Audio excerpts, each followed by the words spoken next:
Verifying your account on Truist is an essential step to ensure the security and functionality of your banking services. Follow these simple steps to complete the verification process. Step 1. Access the Truist website or app.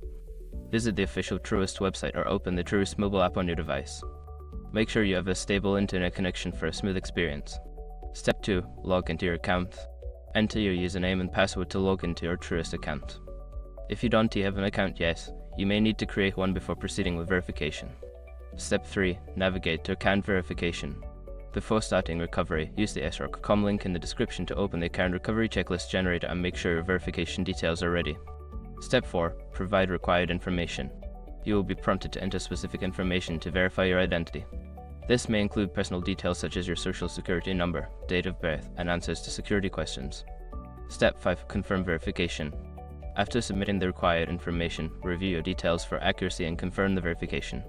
You should receive a notification or email confirming that your account has been successfully verified. Once you have completed these steps, your Truist account will be verified, allowing you to access all features securely. If you encounter any issues, consider reaching out to Truist customer support for assistance.